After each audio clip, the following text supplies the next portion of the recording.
각 시대에는 그 시대의 예술을, 예술에는 자유를, 이 한 문장, 이게 바로 오스트리아 빈에서 한 무리의 젊은 예술가들이 내건 뭐랄까 반항의 슬로건이었어요. 기존의 모든 것에 대한 아주 강력한 선전포고였죠. 자, 그래서 오늘 우리가 떠나볼 곳은 바로 이 시기의 빈입니다. 제목이 좀 특이하죠? 즐거운 종말. 아니, 종말이 어떻게 즐거울 수 있을까요? 사회는 막 골마 터지기 직전인데 예술과 지성은 그 어느 때보다 찬란하게 꽃피었던 정말 믿기 힘든 모순의 시계. 지금부터 함께 들어가 보시죠.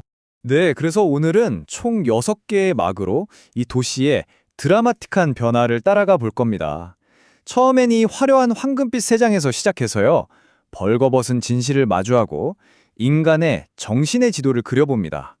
그리고 도시가 어떻게 분열되었는지, 그 속에서 어떻게 즐거운 종말을 맞이했는지, 그리고 마침내 모든 것이 무너지는 인류 최후의 날까지 숨가쁘게 달려가 볼게요.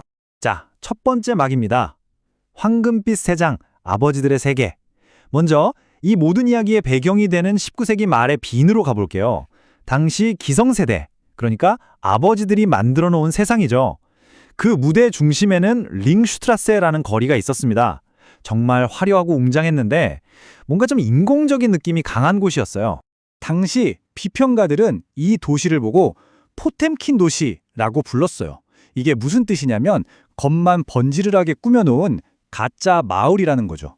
왜냐하면 이 웅장한 건물들의 파사드, 그러니까 겉모습 뒤에는 그냥 평범한 아파트가 숨어 있었거든요. 모든 게 다 보여주기식이었던 겁니다. 속은 텅 비어 있는데 겉만 화려하게 치장한 거죠.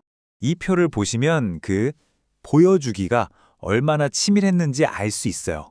링슈트라세의 주요 건물들인데 건축 양식이 다 제각각이죠? 이게 다 의도가 있었던 겁니다. 예를 들어 의회 건물은 그리스 고전주의 양식으로 지었어요. 왜? 우리는 민주주의의 발상지인 고대 그리스의 정신을 잇는다. 이걸 보여주려고요. 시청은 또 네오고딕 양식으로 중세시대의 자유로운 도시 공동체를 상징했고요. 대학은 네오르네상스로 지식의 부활을 외쳤죠. 전부 다 과거의 권위를 빌려와서 현재의 권력을 포장하는 일종의 코스플레이였던 셈입니다. 자, 두 번째 막으로 넘어갑니다. 벌거벗은 진실, 아들들의 반란. 이런 가짜, 이런 위선에 신몰이 난 젊은이들이 드디어 들고 일어납니다. 더 이상은 못 참겠다 하면서요. 이들이 바로 분리파, 독일어로는 제체션, 세세션이라고 불리는 그룹입니다. 말 그대로 낡은 것들과 분리하겠다는 선언이었죠. 이건 단순한 예술운동을 넘어서 기성세대, 즉 아버지들의 세계에 대한 정면 도전이었어요. 거의 상징적인 아버지 사례에 가까웠죠. 재밌는 건 조금 뒤에 이야기할 지그문트 프로이트가 바로 이 현상을 오이디푸스 콤플렉스라고 이름 붙이게 된다는 겁니다. 시대 정신이 딱 맞아떨어진 거죠. 그리고 이 분리파 운동의 정신을 한 장의 그림으로 보여준 게 바로 구스타프 클림트의 누다 메리타스, 즉 벌거벗은 진실입니다. 보세요. 벌거벗은 여인이 정면을 응시하면서 거울을 우리에게 들이밀고 있죠?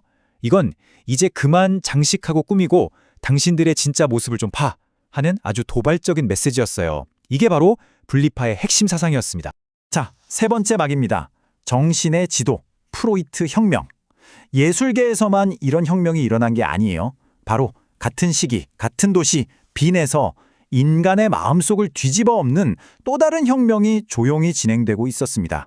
1900년 지그문트 프로이트가 꿈의 해석이라는 책을 내놓습니다. 여기서 그는 주장하죠. 우리가 의식하고 있는 건 빙산의 일각일 뿐이다. 그 수면 아래에는 무의식이라는 거대한 세계가 있고 사실은 그놈이 우리의 모든 것을 조종하고 있다. 엄청난 이야기였죠. 정말 놀라운 건 프로이트가 말한 이 오이디푸스 컴플렉스가 당시 빈의 상황을 너무나도 정확하게 설명한다는 거예요. 보세요. 억압적이고 경직된 아버지의 세계, 바로 링슈트라세죠. 여기에 반항하는 아들의 반란, 바로 분리파 운동이고요. 그리고 그 갈등 끝에 탄생하는 새로운 질서, 즉 내면을 들여다보는 모더니즘의 시작. 와, 이거 뭐 거의 도시 전체가 거대한 심리 드라마의 무대였던 셈입니다. 네 번째 막, 분열된 도시입니다.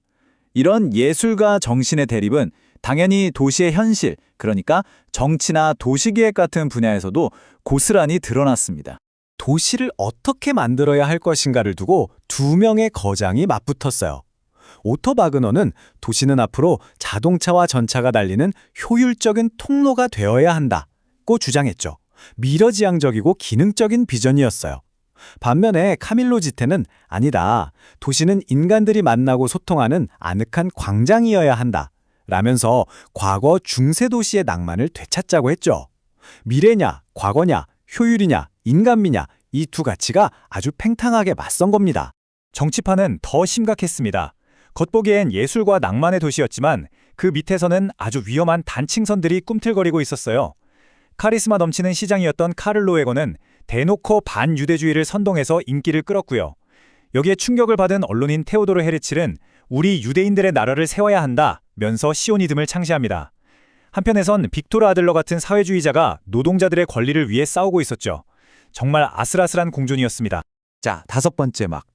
즐거운 종말. 드디어 이 모든 창조성과 불안이 뒤섞여 폭발하는 절정의 순간이 옵니다. 가장 찬란하게 빛나는 동시에 가장 깊은 어둠이 드리워지는 순간이죠. 1908년 무렵의 비는 정말 대단했습니다. 클림트는 그 유명한 황금시대 작품들을 쏟아내고 있었고 말러의 음악은 기존의 한계를 부수고 있었죠. 비너베르크 슈테테라는 공방에서는 가구부터 드레스까지 삶의 모든 것을 예술 작품으로 만들겠다는 꿈을 실현하고 있었고요. 그야말로 창의력의 폭풍이 도시 전체를 휩쓸고 있었어요. 그런데 바로 그때 건축가 아돌프 로스가 찬물을 끼얹는 한마디를 던집니다. 장식은 죄악이다. 라고요. 이 한 문장이 또 다른 반란의 시작을 알렸습니다. 클림트의 화려함조차 이제는 낡은 것이 되어버린 거죠. 루스의 선언과 함께 등장한 새로운 세대, 바로 에곤 실레나 오스카 코코슈카 같은 표현주의자들이에요. 이들은 이제 아름다움 같은 건 관심도 없었어요. 대신 인간 내면의 날 것 그대로의 불안, 고통, 욕망을 거침없이 끄집어냈습니다. 장식은 사라지고 오직 뒤틀린 심리적 진실만이 캔버스를 가득 채우게 된 거죠. 그리고 마침내 마지막 막이 오릅니다. 인류 최후의 날. 이토록 뜨겁고 찬란했던 모든 것들이 정말 믿을 수 없을 만큼 허무하고 갑작스럽게 끝을 맞이하게 됩니다. 제1차 세계대전이 터진 겁니다. 반짝이던 모든 것들이 포화 속으로 사라졌죠. 작가 카를 크라우스는 이 끔찍한 재앙을 인류 최후의 날이라는 희곡으로 기록했습니다. 그 제목 그대로 한 세계가 정말로 끝장나고 있었어요. 그리고 바로 그해 1918년 지긋지긋한 전쟁이 겨우 끝났나 싶었는데 이번엔 스페인 독감이라는 역병이 온 유럽을 덮칩니다. 이게 정말 결정타였어요.